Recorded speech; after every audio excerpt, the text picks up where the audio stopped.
What's up, everyone? Welcome to another week of our podcast that is sermon-based called Rooted, where we are rooted in our faith and growing in our community.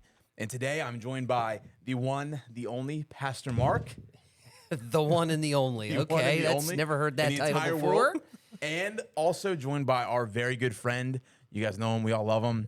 His name's Eric, and we call him Brick. So how you guys doing today? You guys doing good? What's up? What's up? Yeah. Good to see you guys. Brick, tell them where you serve at. Some people might not know who you are. Could you tell them what you do on staff? Yes. I am currently the Crisfield campus director for our Crisfield campus down in Crisfield, Maryland. Yeah, it's good to have you.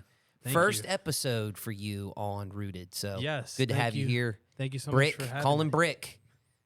Hey, before we get into this, can I just say how proud I am of this church and the staff, because when you watch this, we had just had, today, like we literally just got done serving pastors and lay leaders who came in for what we call district conference, part of a denomination of Wesleyans. Yeah. And all the pastors and lay leaders came from those churches for a night of celebration, for ordination. Some were getting ordained, some were receiving their license to be ministers, some were retiring. And then so it was a time of celebration and encouragement. And then the next day we had meetings with all types of pastors. And the theme that many of them kept saying to me over and over and over again was how awesome this staff was, and also those who served, who volunteered to help out the last couple of days.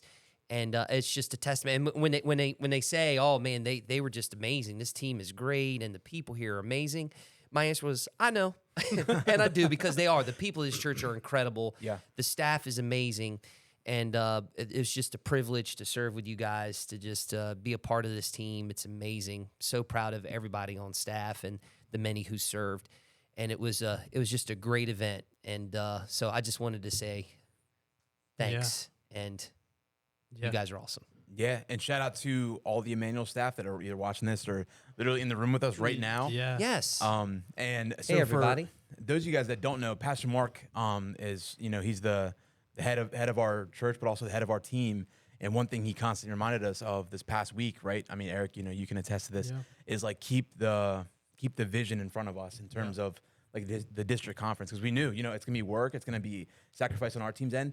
But I love what Pastor Mark said, because he was like, remember, some of these people are coming and they get to like just be in community with us. And for a lot of them, it's like a refresh. Yeah. And it's just like a recentered and refocus. Yeah. And for me, that just kind of made me think about what you talked about yesterday, almost just like that pit stop. But yesterday you talked about, the sermon title was the rest stop. Look at you transitioning. I see you, man. You're getting good at this podcast. I've listened to a few podcasts in my time. All right. Great segue. Speaking of district conference, let's transition here. Pit stops, NASCAR. Let's go for it. Sorry. No, but the sermon yesterday was our, I believe, fourth installment in our series Grit. Yeah. And it was seriously, for me personally, such a on-time sermon, considering district conference. And then if you're watching this, we are about to head to youth camp, and for our kids ministry, they're about to go to kids camp. Yep. And so such an incredible sermon called The Rest Stop, where it's focusing on rest and finding it like where we can get it. Yep. And I loved the message yesterday. Well, thank you. Hebrews chapter 4 was a good one too. This week to continue on from chapter 3, and I talked a little bit about how the writer is connecting those pieces from chapter 3 to chapter 4, which I'm excited to jump in. And one thing I said at the beginning, and some people had never been to, is Buc-ee's, bro. They'd never been to Buc-ee's. I'm like, I don't care where you're going on vacation. Maybe that needs to be your vacation. Your vacation is drive to Buc-ee's. Vacation to Buc-ee's is wild. Vacation to Buc-ee's. I've never heard anybody say that before. You could be the first, Rooted. You could be the first. Just take a vacation to the nearest Buc-ee's. Spend the night at the closest hotel and come on back home.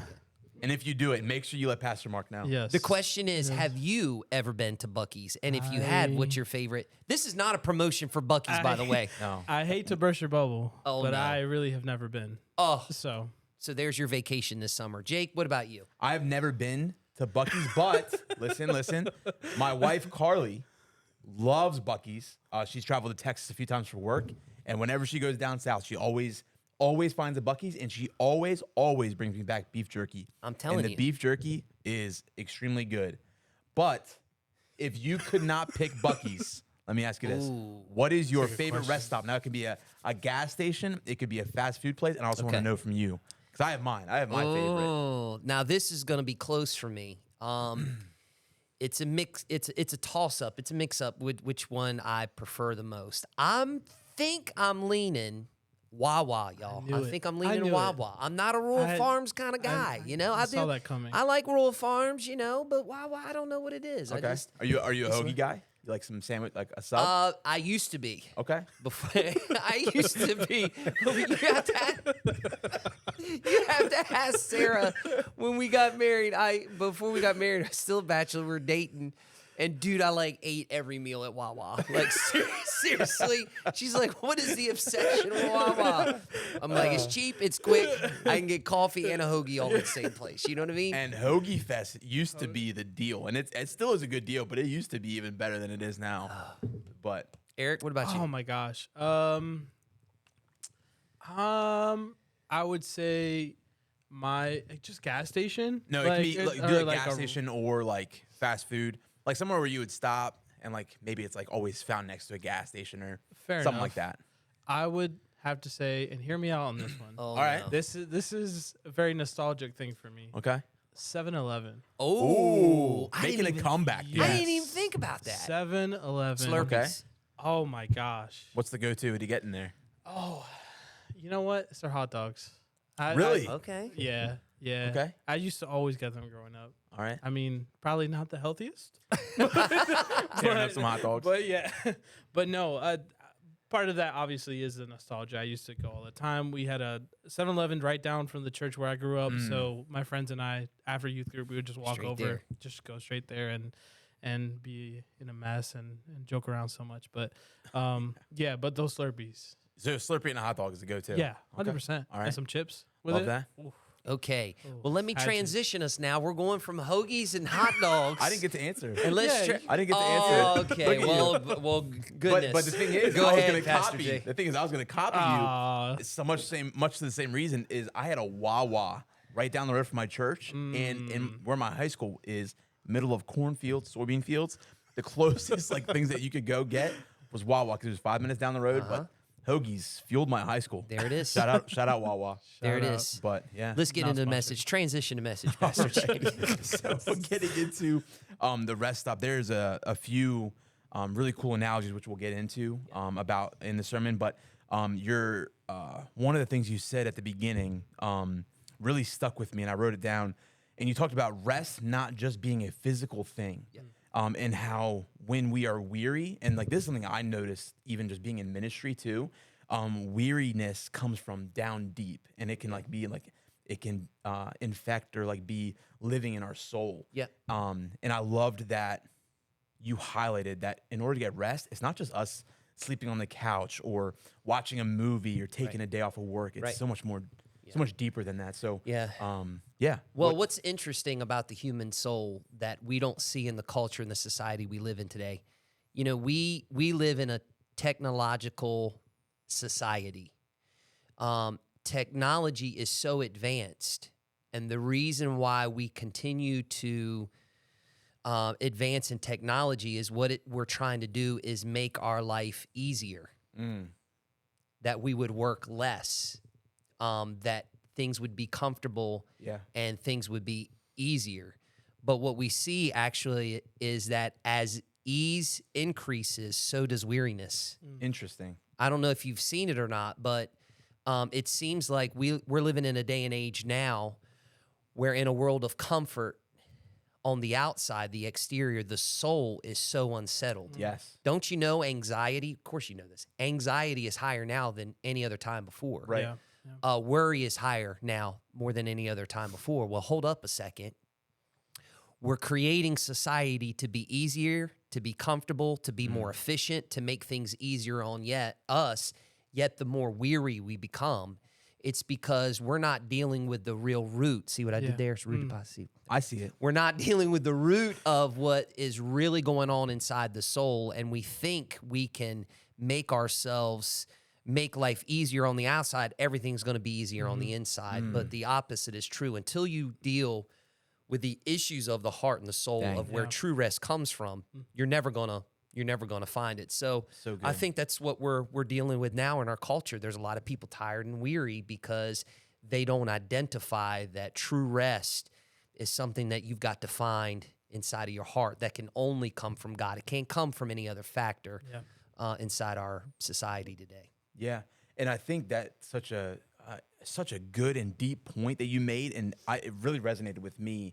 And I remember when I first started working at the church, we have different days off than really the rest of the culture, and so like we work Sunday through Thursday, and so for me, I would find myself at the end of year one or so, really feeling myself burn out, and it's because I would take those times when we were off of work, right? We were not physically here, but I was not resting myself well spiritually or mentally or emotionally.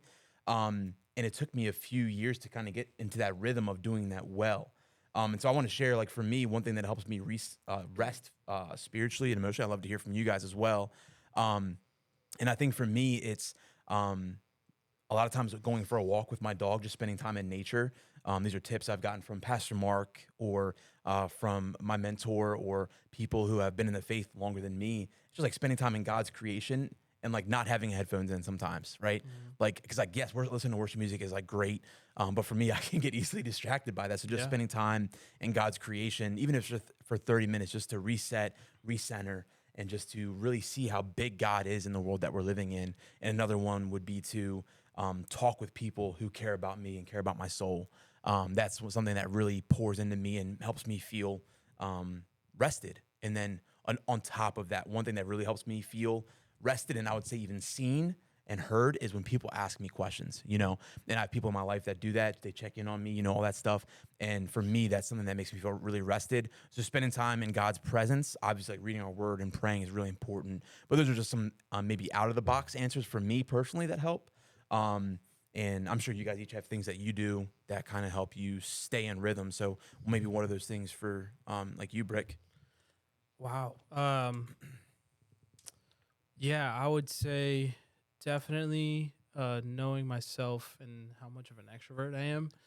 It does revolve big around being around just Christian community. Yeah. People who love Jesus and love me. I think it helps me so much, even if we're just sitting there in the same room. We don't even have to be talking, but just sitting there in someone else's presence, knowing that they're there, helps me so much get rest for some reason. And I know it's like counterintuitive to some people because other people are like, I need my alone time. And I think in certain instances I do, but for the most part, being with people who I love and I know they love me and I trust them with everything, kind of like what you said, like sometimes it's those conversations that allow me to just kind of, I guess, talk things out. Because what happens is a lot of the times if I don't talk things out, the reason I'm not able to rest is because I'm just thinking about everything continually. Yeah. And it's just, I'm going in circles about everything rather than actually trying to talk it out and either find a solution or just process it. I'm just jumbling in here. Big time. Once I'm able to, that's when I truly am able to breathe out, relax and take and just, get that rest. Yeah. Yeah. It's so important. Yeah, So love important. that. It's good. It's great. For me, I would say, and I've shared this, I think, with you guys multiple times and multiple of the staff. And reason why I turn around and look, because a lot of the staff are in here. Yeah. I have shared a lot of time. For me, this is not, well, it could be for everybody. Yeah. Is in order for me to be, for me to find rest, I got to make sure that 3 factors are included in that: mind, body, and spirit. Yep. And we've talked about this before. Yes. That for me and for a lot of us, that all of those things work together. And if one is off, they tend to make the others off. Yes. Yep. So I have to find intentional time to stop when I'm tired and say, okay, if I'm tired, if I'm not rested, and I'm not talking about physical, I'm talking about inside the soul, then something is off, whether it be in my mind, whether it be my body, or whether it be my spirit.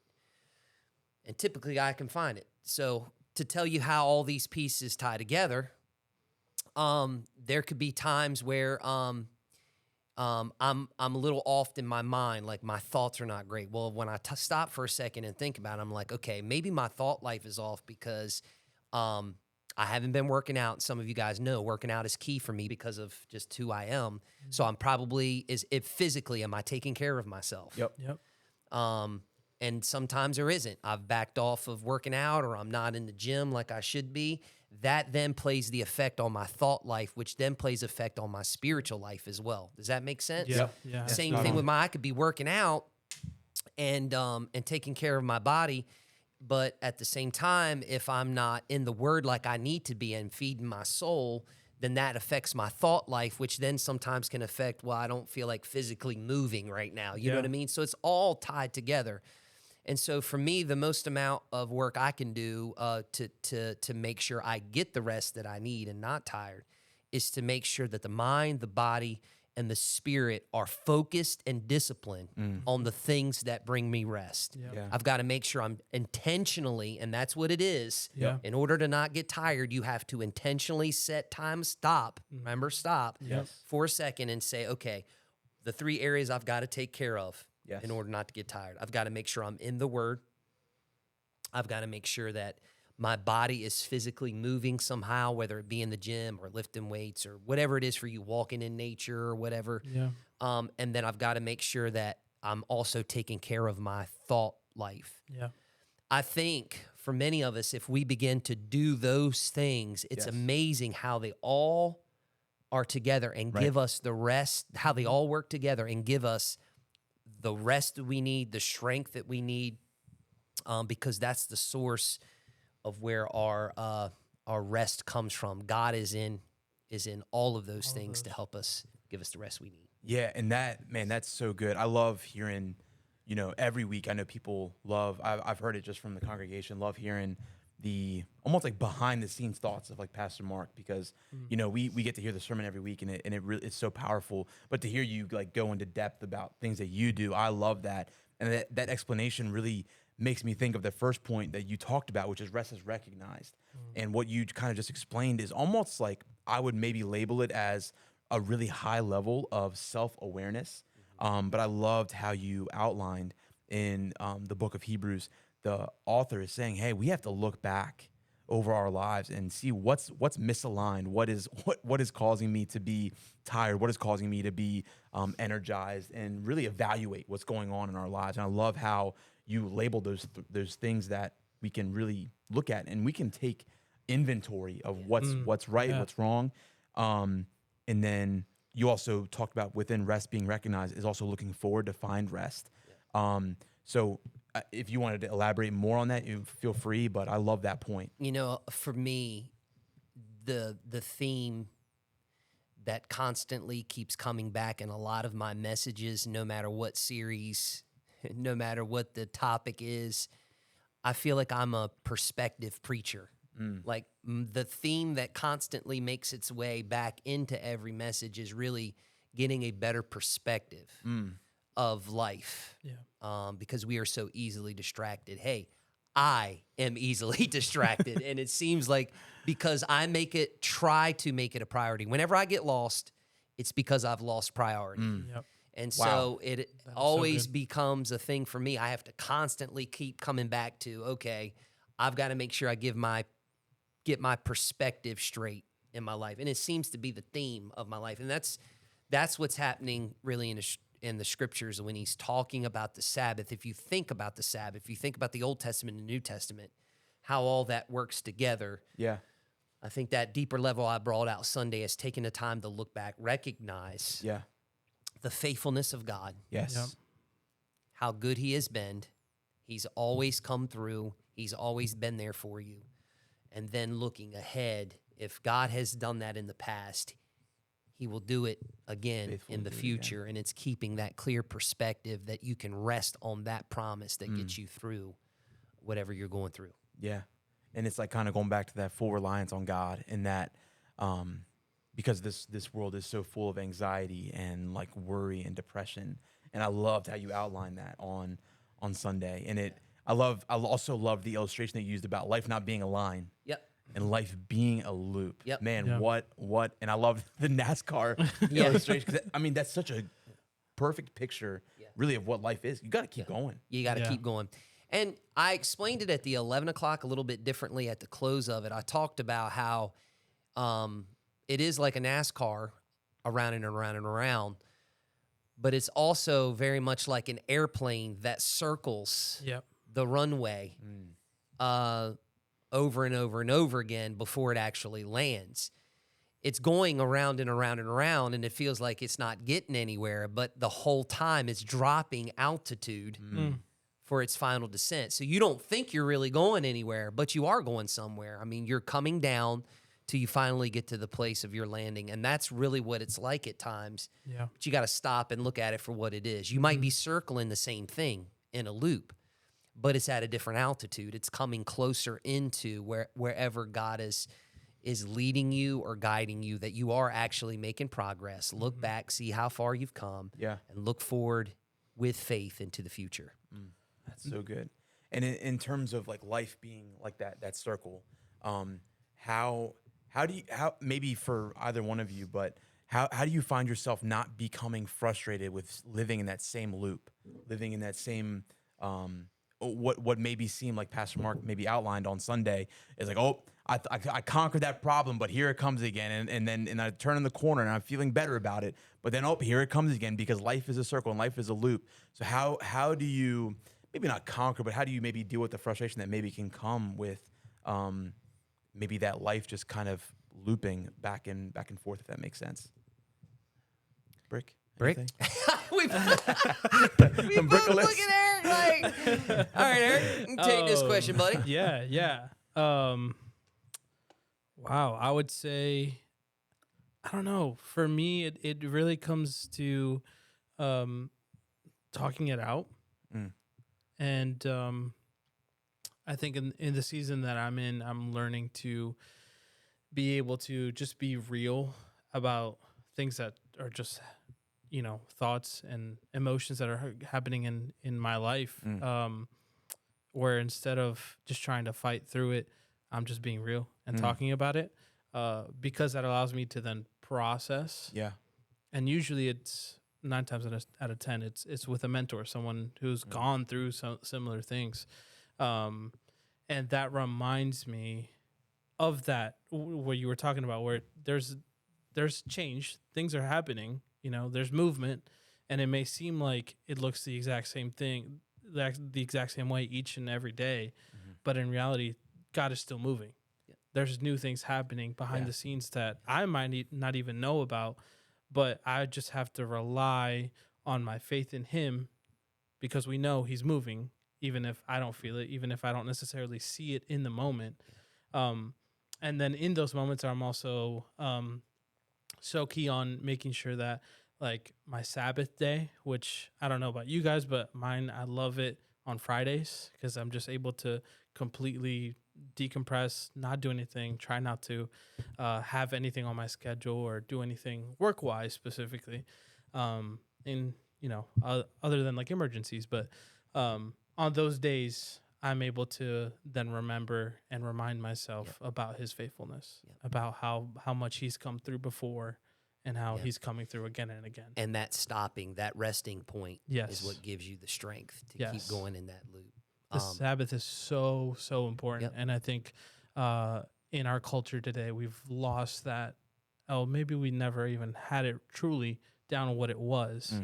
But I think that's something that we need to talk about more, just how important the Sabbath is for our spiritual lives, for our physical lives, for our mind.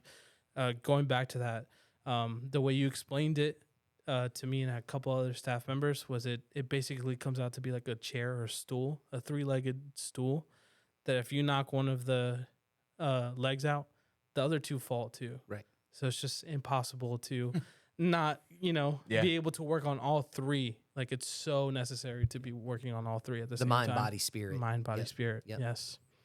For me, going along with that, loops are for learning. Learning loops. So yes, life is in a loop, but every loop you learn. Yes. And so when it comes back around again, you got to handle it differently than you did before. And if you don't handle it differently than you did before, then you didn't learn in the loop. Yeah. That's so good, dude. It's insanity. So Literally insanity. So if I come back around again and don't handle the people differently than I did before, is it their fault or is it mine? Yep. Sometimes when I'm in the loop, I got to learn from it. Yep. Yeah. So I understand patience is a problem for me. So I got to stop and pull over and say, God, you going to have to help me with me Man. Yeah. to handle So me with good. patience, because that's the only way things get different in the loop. Yes. Yep. Yes. Is when I learn from it. God, please help me. Give me the patience to tackle this time. Or here's the problem.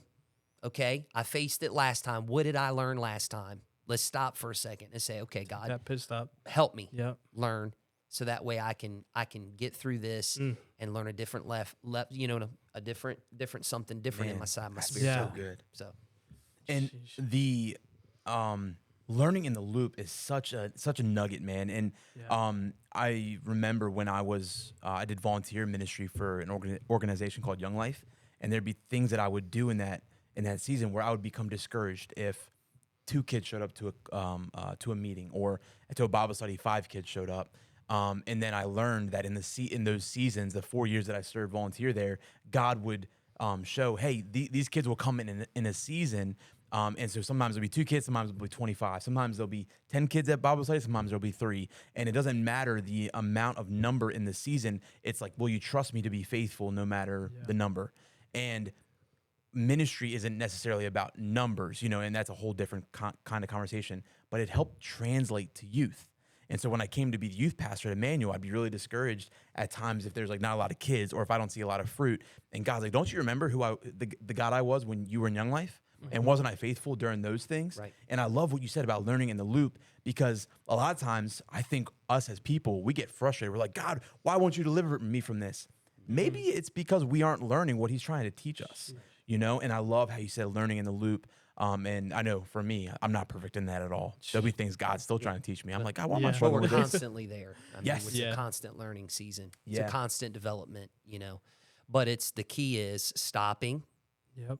and finding that rest, finding that resolve, finding that strength inside to keep going. God giving you that grit to get back out there and keep doing it. Yeah. Yeah. And one more thing about the loop, it just stuck with me. Yeah. Is when you talk about NASCAR for the 9 a.m. service, it stuck with me because I thought when you go into the pit stop, you're not just talking with the people there, you're talking with the crew chief. Yes. The person who sees the entire track. Come on now, Mr. Come on, NASCAR. come on, somebody. Come on, Dale Earnhardt. Jimmy. My dad loves some Jimmy Johnson, and so I Hey. watched a good amount of NASCAR when I Wasn't was he the younger. Cowboys coach?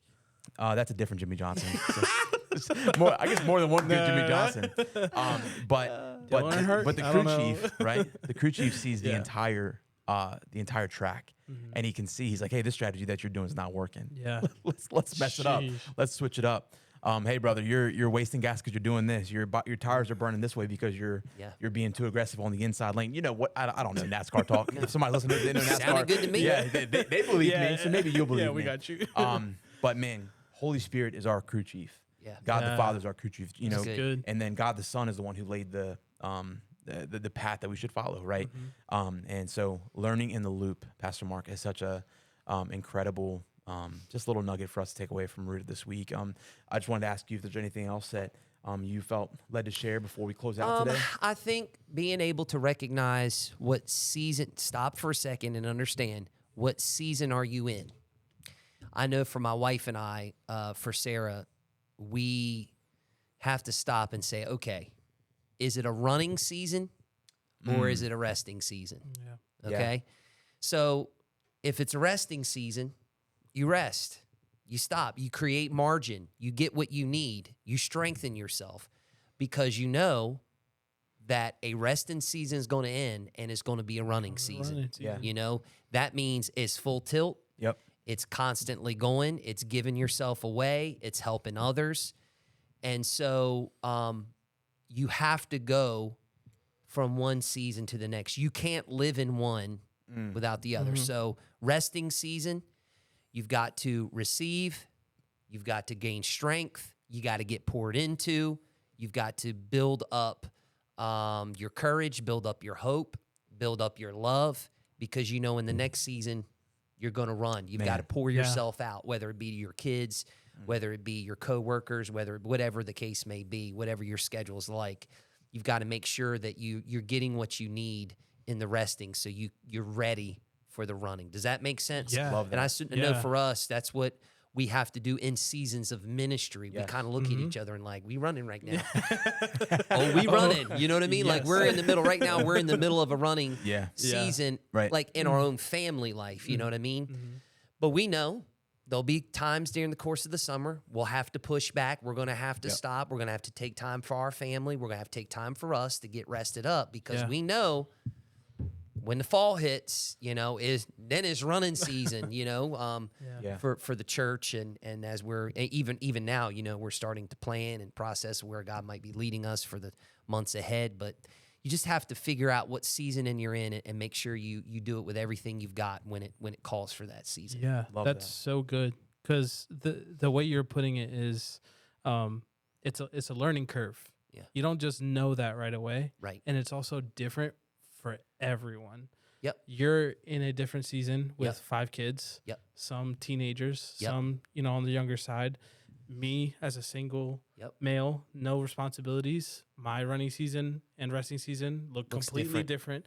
You as a Yep. husband and a father of a 6-month, almost 19-month old. 19. Yeah, yeah. Oh, okay. Yeah, Whoops. 16-month almost. Yeah, yeah, we're there. 16-month-old, sorry. Same there. But yeah, same. It's a Different. different season. Yeah. Yep. So you all have to learn. We all have to learn, Yep. and it's different for everyone. Yeah. So it's just, that's so good. the way Yeah. that was put. Yep. And just to kind of close out here, I loved the resting and the running season. And like you're right, the learning curve, the loop, it's a little curvy in there, but everybody's got something different. And so, but in order to recognize what season you're in, you do have to stop. Yeah. And you have to sit and say, God, where am I at? Right. Where am I going? Where have I been? Yep. And I loved the message, the rest stop this past week. Yeah. So thank you, Pastor Mark, so much for joining Rooted again. Thank and you. Eric, thank you so much for hopping on. Brick.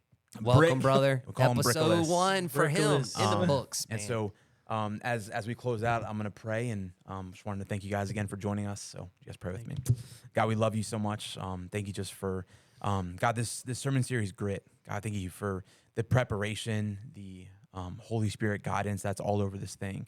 Thank you for Pastor Mark and Eric just joining us today and diving deeper into the message. And God, I pray that as we continue to dive deeper into the book of Hebrews, God, that we would develop our spiritual grit. God, but in order to develop spiritual grit, we have to understand that we also have to rest. So God, I'm praying over every person that's watching this video, every person who is being touched by this, God, that you would just allow them to see where they are at in their season of life. God, if they need to rest, if they need to run, that they would do so with endurance and perseverance. God, we love you. We thank you for your son, Jesus, and all he's done for us.